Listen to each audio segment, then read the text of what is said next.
how did you know you were an entrepreneur? Like, go back. Sure. Like, how did you know that?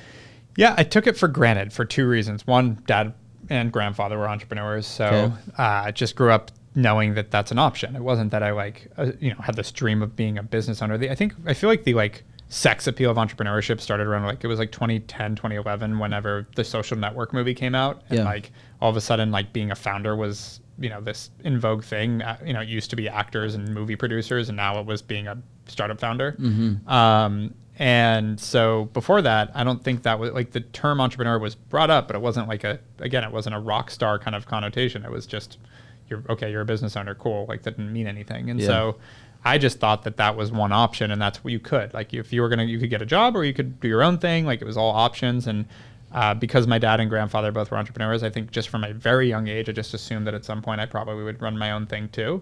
And then my friend's dad, when we were in 8th grade, every Wednesday we took a half day to go explore a different business around my hometown of Ojai, small town north of LA. Mm-hmm. And so doing that, I met the owner of the bank and the owner of the local health food store and the owner of Lynda.com, which ended up being a multi-billion-dollar exit, started above the Radio Shack in Ojai. I went there when there were 12 people working, and she met Lynda, and It was this is when I was in 8th grade. And so then that that was a very pivotal moment for me, because it started to highlight I probably will work for other people to learn so that I can go start my own thing like these people did. And it resonated with me, and I was always sort of hustling from a young age to find ways to make money and that kind of thing too.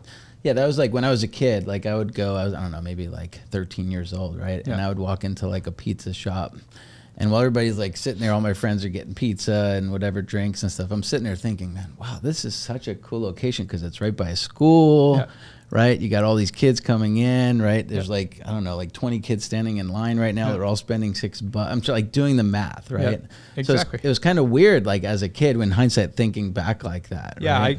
I was also lucky enough. I was the oldest, and my dad did very well and was always scared that I would be the spoiled rich kid. So because he made it as I grew up, so he went the opposite. So at 8 years old, I told him I wanted to get an electric guitar, and he's like, yeah, good, get a fucking job. Was his response. So I should. Yep. And so I started buying and selling Beanie Babies, because that was the time when they had hyped up, and I made I think it was about $4,000 as an 8-year-old selling Beanie Babies. Wow.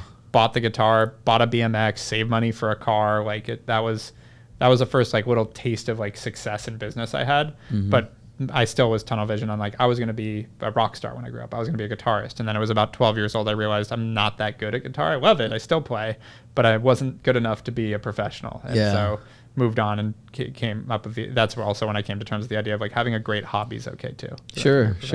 And you've got lots of those, which we'll talk about. Yeah, a little bit of a junkie on that side. You're one of the people that I love following on social media, because you're accomplishing most of your bucket list items, it looks like. Yeah, 2017, thankfully business was doing well, and my wife and I, girlfriend at the time, I was we should just go do all this shit we would put on our bucket list. Why not? And we did the Monaco Grand Prix, and I went heli boarding and went to Tokyo and did and then that just kind of catapulted, and we should just keep doing this and if we hear something cool. We did our honeymoon on safari two years ago. Yeah. And on it, a bunch of people told us you got to go try hiking with the gorillas. And she's like, yeah, that sounds like a once in a lifetime opportunity. I was like, yeah, we could do that next year too. Mm-hmm. That could be the once in a lifetime. And we signed up, then COVID, so we postponed it, but we ended up doing it a few months ago.